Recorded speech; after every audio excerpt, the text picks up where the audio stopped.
Buenos días, hermanos. Para todos, ¿cómo estamos? Que Dios los bendiga y espero hayamos tenido una buena semana y que tengamos un excelente sábado. Bueno, como el tiempo es corto, tenemos que avanzar. Vamos a empezar de una vez. El tema que les tengo preparado para hoy se llama la crisis inminente. Ese es el nombre, la crisis inminente. Y cuando a mí me hablan de crisis, obviamente lo que se viene a mi mente son problemas, dificultades, catástrofes y quién sabe qué cantidad de más de cosas nos pueden venir a la mente cuando hablamos sobre este tema. Pero en el día de hoy yo les vengo a presentar esto conforme a lo que nosotros vivimos, que es la vida cristiana. Les recomiendo que quien tenga donde apuntar o donde escribir, estén atentos porque vamos a tener en cuenta muchos versículos importantes, apuntes y notas que nos pueden servir a todos, que posiblemente algunos conozcan y otros no conozcan. Vamos a empezar repasando un poco temas importantes que nos guían y tips que nos llevan hacia el punto de esta crisis final. ¿En qué momento va a ser? Y qué acontecimientos o qué sucesos nos dan indicio de que estamos yendo hacia esta crisis final. El punto número 1 es la importancia de leer Mateo 24. Este es el punto número 1. Es muy importante que tengamos en cuenta este capítulo 24 de Mateo porque es prácticamente un mapa o es un capítulo que nos da aviso y nos cuenta por dónde vamos en la historia. Segundo, Mateo 24 tiene un doble cumplimiento. Se cumplió en la destrucción de Jerusalén en los tiempos de Jesús, cuando Jesús se fue de la tierra, y también se cumple al final del mundo. Este doble cumplimiento se presenta, una parte ya se cumplió y la siguiente está en proceso. Hay que comparar los tres evangelios que tienen este sermón de Jesús, que creo que son Mateo, Marcos y Lucas. ¿Por qué razón hay que compararlos? Porque en cada evangelio dicen cosas distintas. Lo que no dice uno, lo dice el otro. No porque se contradigan algo por el estilo, sino que se complementan uno con el otro. El cuarto punto importante es que Jesús predicó este sermón estrictamente y expresamente para sus seguidores. Este sermón de Mateo 24 es exactamente para las personas que siguen a Jesús, que son creyentes, profesos y principalmente practicantes. Esto no es para la gente de afuera, tampoco es para la gente que medio crea, sino para la gente que va en la misma línea y que son profesamente cristianos. El quinto punto importante que nos va a llevar hacia las señales y este suceso de la gran crisis es que Mateo 24 está escrito en orden cronológico. Como les dije, esto prácticamente es un mapa desde la destrucción de Jerusalén hasta el final de los tiempos, que es lo que estamos viviendo hoy en día. Empieza en el versículo 5 con este mismo suceso y ahí sucesivamente nos va dando pistas de todo lo que ha ido pasando a lo largo de la humanidad antes de nosotros, lo que estamos viviendo y lo que estamos por venir. El sexto punto importante es que el conflicto de los siglos, el libro de la hermana Elena G. White, no sé cuántos de aquí lo hayamos leído alguna vez, yo lo he leído. El libro Conflicto de los Siglos sigue el mismo orden cronológico que lleva Mateo 24. Es prácticamente el mismo capítulo más ampliado, valga la redundancia. Trae más detalles a fondo y etcétera, pero lleva la misma cronología. Empieza en la destrucción de Jerusalén, cuenta toda la historia de la humanidad, los sucesos importantes y nos lleva hasta el fin de los tiempos, hacia esta gran crisis inminente. Vamos a repasar estos puntos básicos. Algo muy importante que nos lleva hacia esta gran crisis, que esto es algo que la mayoría de los que estamos aquí sabemos, que son las guerras, los rumores de guerras, las pestes, el hambre, los conflictos, etc. Todo este tipo de sucesos son señales de que evidentemente, primero, la Biblia nos cuenta toda la verdad, no hay falla alguna, no hay coincidencia ninguna. Y todo este tipo de casos nos llevan hacia el tema central, que es la crisis que prácticamente es inminente y que viene hacia nosotros o nosotros hacia ella. Esto tiene un factor muy importante. Esto es causado por el diablo. ¿A qué me refiero? ¿Qué es causado por el diablo? Las guerras, los rumores de guerras, las pestes, el hambre y todo este tipo de catástrofes que están pasando hoy en día y que están por pasar. Es muy importante que tengamos en cuenta que esto no lo causa Dios, no lo envía Dios. Esto es causa del diablo. Son artimañas del enemigo. ¿Con qué razón? ¿Con qué fin? Echarnos la culpa a nosotros. ¿Cómo nos va a echar la culpa a nosotros? ¿Por qué nos va a echar la culpa a nosotros? Nosotros tenemos que tener en cuenta que en el tiempo del fin, cuando todas estas cosas empiecen a ser repetitivas constantemente, más guerras, más hambres, más pestes, más pandemias, etcétera, ¿a quién se le va a echar la culpa? A los cristianos que guardan el sábado, adventistas del séptimo día. Ese es un punto muy importante. ¿Por qué razón? Con la excusa de que, como no se está guardando el domingo, como no se está guardando el día de reposo para la gente secular, entonces son catástrofes que Dios está enviando porque se está transgrediendo su santo día, entre comillas. ¿Y quiénes van a ser el punto de mira? Nosotros. ¿Por qué razón? Porque vamos a ser los raros, vamos a ser los diferentes. Todo mundo en su afán del planeta, esto, lo otro, fiestas, etcétera, yendo a la iglesia el domingo y nosotros el sábado. Es normal que vayamos a resaltar entre el montón. ¿Y quién va a ser el punto de mira? Nosotros mismos. Nosotros vamos a ser entregados por nuestros mismos allegados, nuestros familiares, nuestros amigos. En este tiempo, cuando se está acercando el fin, van a ser nuestros peores enemigos. Así a uno le parezca algo completamente impresionante que en el tiempo del fin su propia madre o su papá o su tío, su tía, su prima vaya a ser su enemigo, pues no se le sorprenda. No le parezca raro, no le parezca extraño, porque la Biblia lo está avisando y si la Biblia lo dice, tenemos que estar preparados y atentos para esto, porque en ese tiempo nuestros propios familiares, nuestros propios amigos de confianza que no estén en el evangelio, que no estén en nuestra misma vía, nos van a echar al agua, porque se sabe que vamos a ser perseguidos. ¿Por qué vamos a ser perseguidos? Por ser los diferentes, por ser los bichos raros. Entre todas las personas que van por la misma vía, nosotros vamos hacia el lado contrario. Por esa razón vamos a ser perseguidos. Este periodo del tiempo se llama el pequeño tiempo de angustia o el tiempo previo al tiempo de angustia. En este tiempo los fieles van a tropezar y va a haber zarandeo en la iglesia.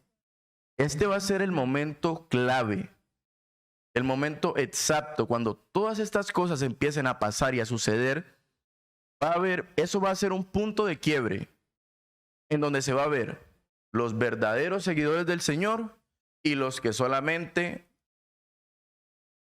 de cierta manera, lo más respetuoso decirlo, venimos a calentar puesto. Este va a ser el momento clave en el que se va a ver quién es quién. Porque cuando todo está tranquilo, cuando todo sale bien dentro de los problemas cotidianos, pues todos venimos tranquilamente, no hay ningún problema con venir a la iglesia, ni nos obligan, ni nos ponen el pie para venir. Pero cuando llegue este momento y que haya este zarandeo en la iglesia, muchos cristianos que parecen fieles, van a tropezar porque no van a aguantar la presión. Porque es muy diferente usted venir a la iglesia tranquilamente a que la gente sepa que usted viene a la iglesia y que usted lo tengan en el punto de mira, que usted lo esté persiguiendo la ley, y la gente lo esté señalando y lo esté viendo raro. Ahí ya se va a complicar el asunto. Ahí vamos a ver quiénes estamos firmes verdaderamente y quiénes estaremos tambaleando. Eso va a ser un zarandeo. ¿Qué es un zarandeo exactamente? Todos aquí conocemos el concepto, pero para los que no sepan, hagan de cuenta cuando, por ejemplo, en la construcción, la gente que sabe de eso, o que los que han trabajado, hay algo, la arena se cierne, se mete en algo que es como un colador, se mueve para que solamente quede la arena finita y las piedras, las rocas, las suciedades, etcétera, se quedan en la red. Eso mismo va a pasar en la iglesia. La iglesia va a ser movida, va a ser zarandeada para que la cizaña evidentemente salga y el trigo permanezca. Ahí se van a ver los buenos y los malos. En este tiempo se van a presentar falsos líderes, falsos pastores, personas con buena apariencia, parecen buenos hijos de Dios, cristianos totalmente rectos, pero van a ser instrumentos del enemigo. Y estas mismas personas, tanto en la iglesia como en otras iglesias, también hay falsos pastores, son los que van a decir que todas esas catástrofes que están pasando son culpa nuestra. ¿Cuál es la excusa? No se está guardando el domingo. El día de Dios está siendo pisoteado, entre comillas. Y van a ser el punto de inyección para que seamos nosotros los perseguidos por ser los diferentes. Se va a multiplicar la maldad, no solamente en el mundo, sino principalmente entre el pueblo de Dios. La maldad entre nosotros, aquí en la misma iglesia, la Biblia lo está diciendo, entre el mismo pueblo de Dios, se va a multiplicar el pecado, la maldad, la hipocresía, etcétera, y ahí para arriba. Y ahí vamos a ver quién es quién. Uno mismo tiene que verse al espejo. El espejo es la Biblia, el espejo es Jesús. Y uno saber si uno está entre el trigo o si estamos entre la cizaña. Y si estamos entre la cizaña, pellizcarnos, coger ruta de nuevo. Y la Biblia tiene este punto muy claro, que gracias a Dios que a pesar de todas estas cosas que se nos vienen encima, a pesar de estas guerras, etcétera, conflictos en la iglesia, persecución, difamación, etcétera, habrá un grupo que va a perseverar hasta el fin. Habrá un grupo que hasta el último momento van a permanecer fieles y bien parados con los pies sobre la tierra. Amén. Amén. Y esperemos que todos los que estamos aquí podamos hacer parte de ese grupo. Amén. Vamos a ver en Mateo 24:14, que habla de la proclamación a todo el mundo del tiempo del fin. En Mateo 24:14 nos habla del mensaje del primer ángel, que va a toda nación, tribu, lengua y pueblo. Y luego, después de toda esta proclamación del mensaje a todo el mundo, se ve Jesús viniendo ya en el cielo en Apocalipsis 14:15. No vamos a ir a esta cita, solamente es para que los tengan en cuenta en dónde están estos puntos. Ahora vamos a entrar a este tema nuevo. Estamos introduciéndonos, estamos viendo las pistas, estamos viendo cada suceso que nos iba a llevar hacia el punto final al que vamos a ir.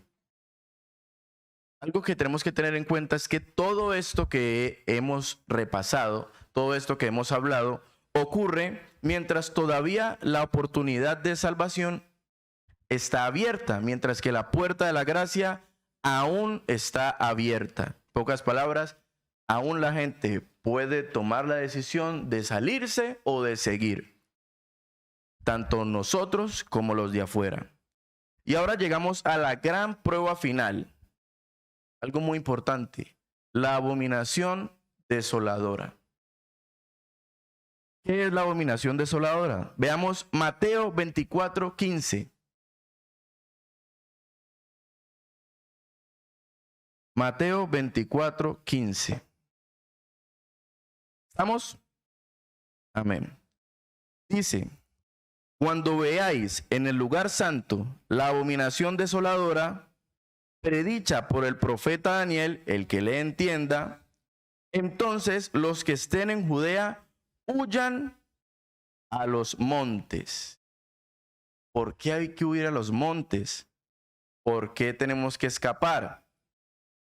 Lucas nos amplía un poquito este mismo tema. ¿Por qué razón tenemos que salir? ¿Por qué razón tenemos que huir? ¿Cuál es la señal? ¿Cuál es el punto exacto en el que nosotros tenemos que salir de las ciudades? Vamos a Lucas 21:20, perdón. Lucas 21:20, que nos amplía un poquito más esto.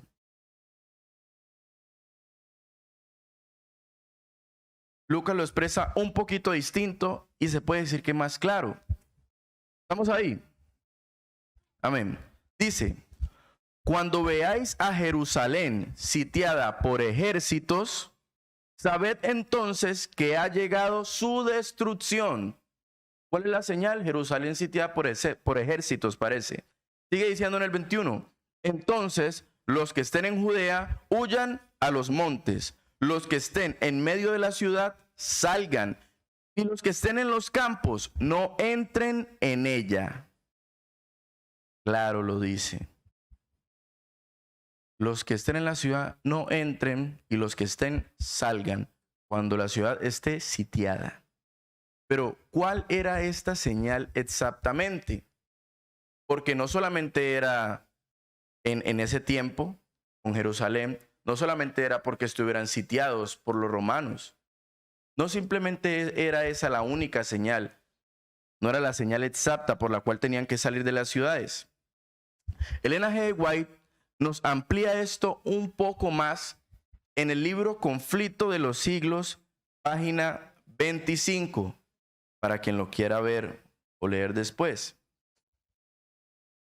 Dice: tan pronto como los estandartes del ejército romano idólatra fuesen clavados en el suelo sagrado, imagínense, los estandartes de los romanos fuesen clavados en el suelo sagrado, que se extendía a varios estadios más allá de los muros, los creyentes en Cristo debían huir a un lugar seguro. Al ver la señal preventiva, todos los que quisieran escapar debían hacerlo sin tardar. Tan pronto como los romanos clavaran su estandarte en el suelo sagrado, esa era la señal para salir. Hay que saber algo muy importante sobre estos estandartes que utilizaban los romanos en ese tiempo.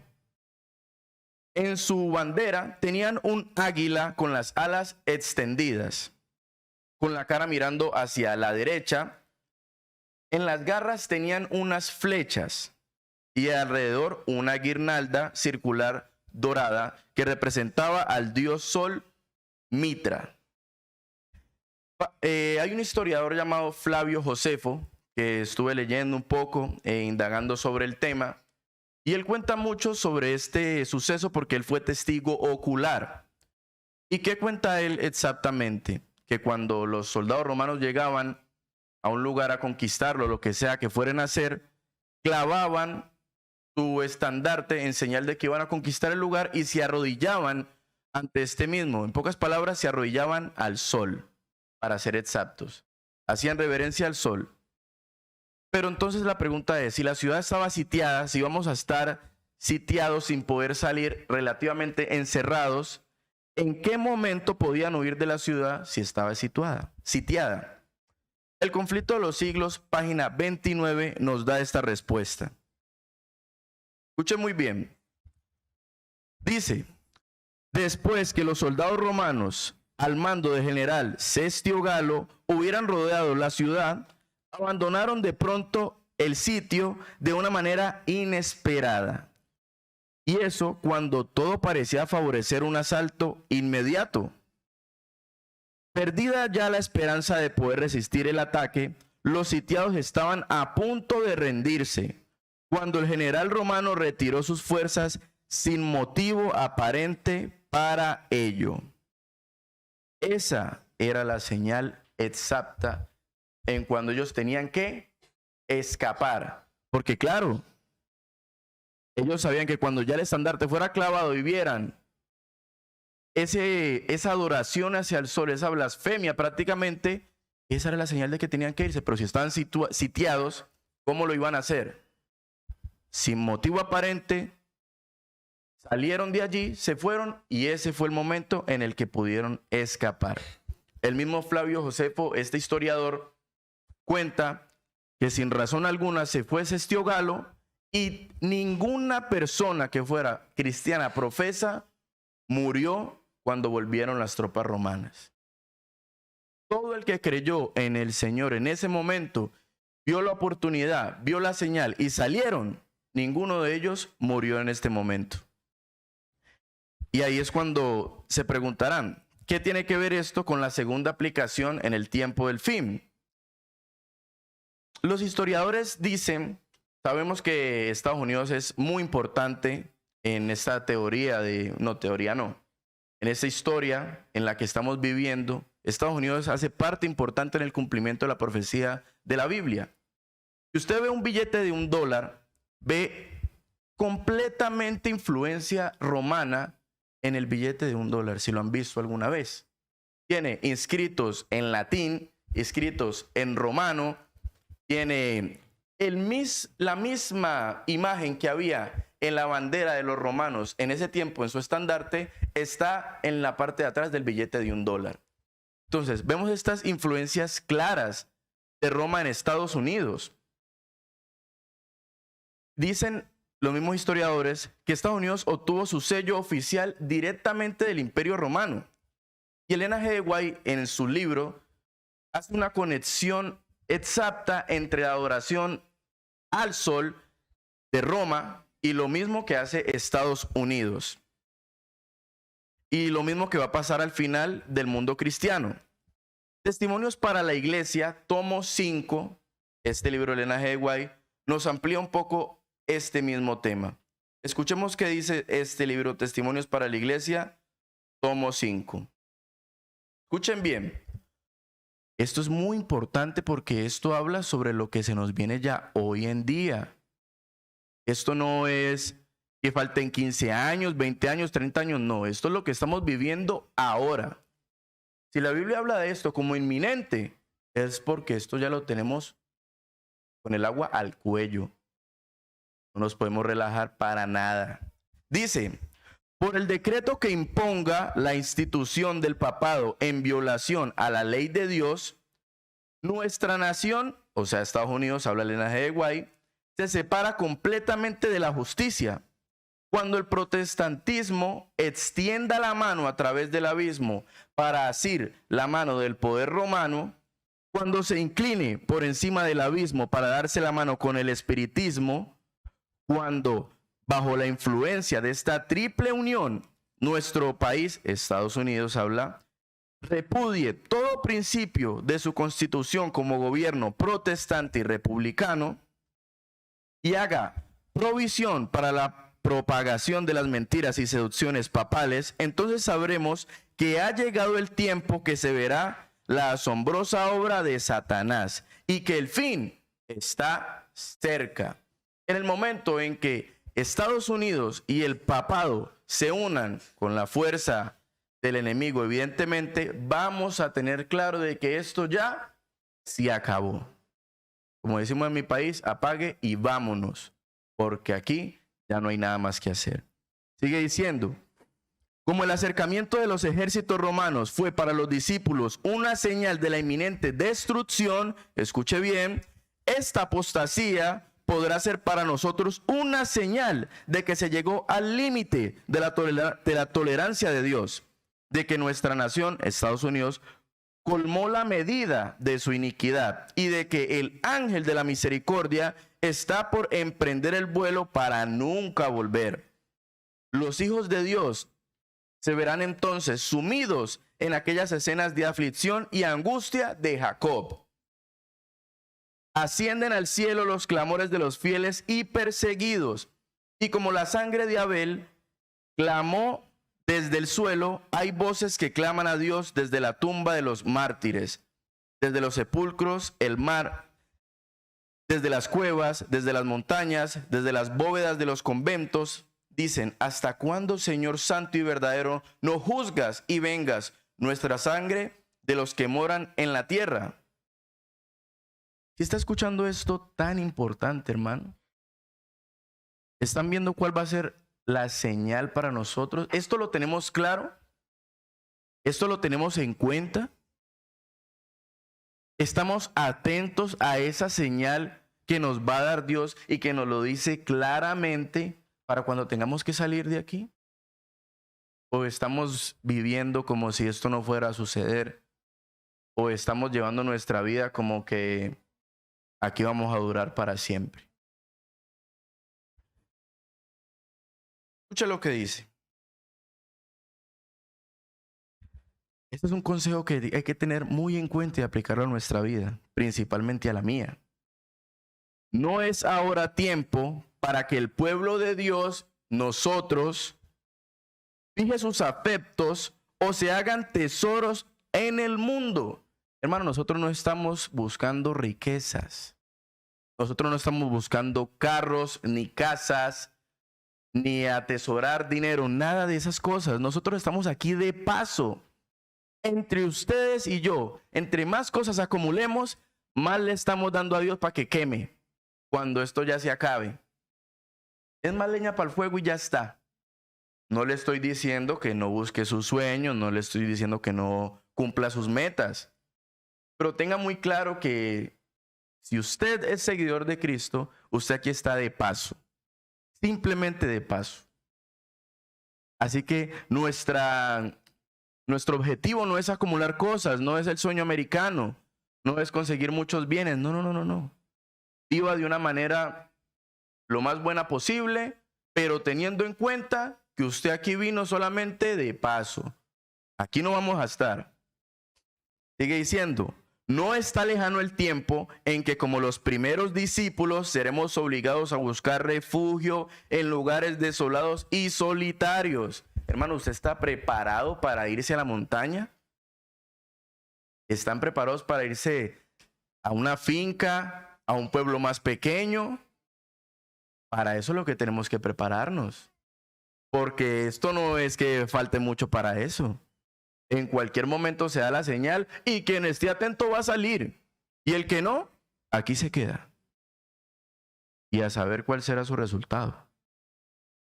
Así como el sitio de Jerusalén por los ejércitos romanos fue la señal para que huyesen los cristianos de Judea, así la asunción de poder por parte de nuestra nación, los Estados Unidos, con el decreto que imponga el día de descanso papal, la ley dominical, será para nosotros una amonestación. Entonces será tiempo de abandonar las grandes ciudades y prepararnos para abandonar las menores en busca de lugares retraídos, en lugares apartados en las montañas. ¿Estamos preparados para esto? ¿Estamos mentalizados para lo que se nos viene? Esta ley aún no se ha proclamado. Esto aún todavía no ha sucedido, no ha pasado. Estamos en ese proceso, pero en cualquier momento puede pasar y las señales son claras.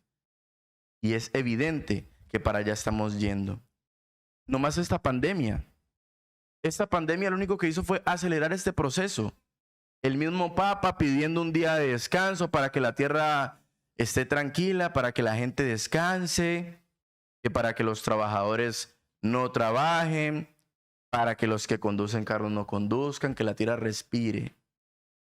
Hasta un mismo pastor carismático, no católico, carismático, protestante, daba un sermón en el que el título del sermón era ¿Por qué Dios nos ha quitado el domingo?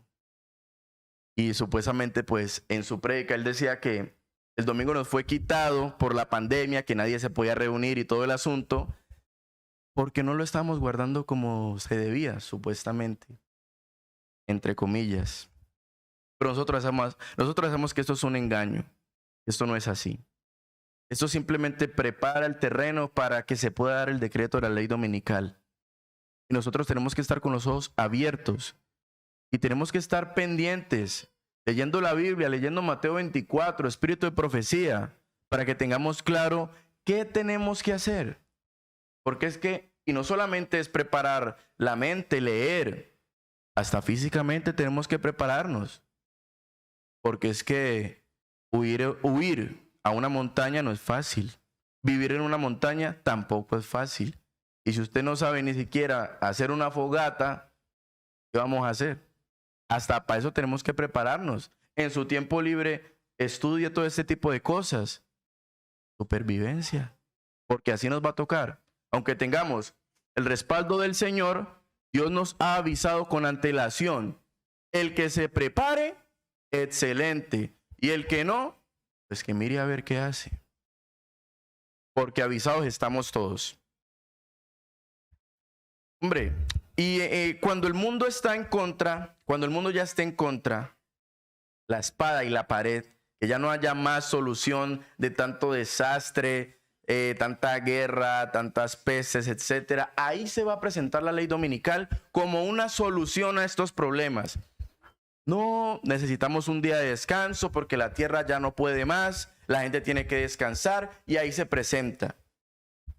Ese es el momento exacto para que puedan implantarla y ahí es cuando nosotros sabemos que tenemos que irnos de una vez. En la Biblia, la idolatría es abominación para Dios y para Dios adorarlo en domingo es lo mismo, idolatría y es abominación.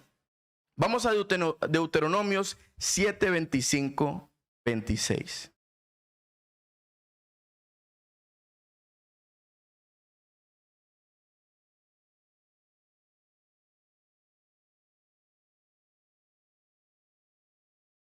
A ver. ¿Estamos?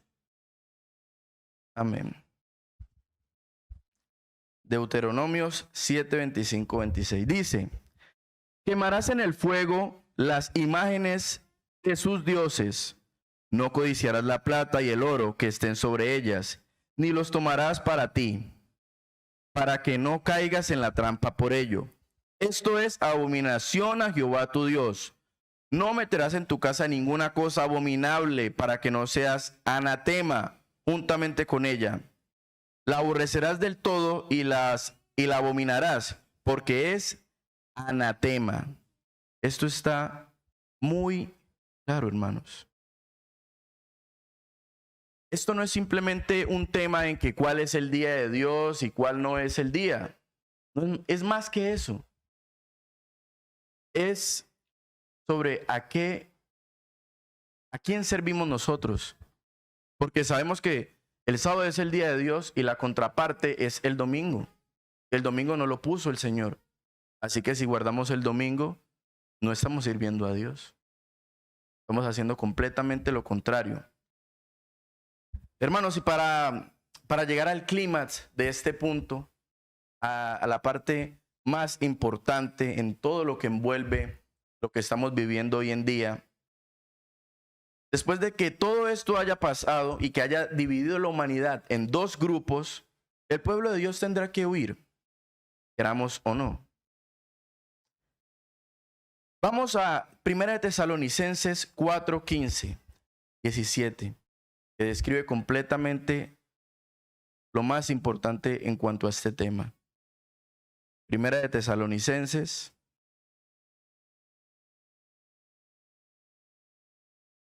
4:15. Dice: pues os decimos esto por palabra del Señor.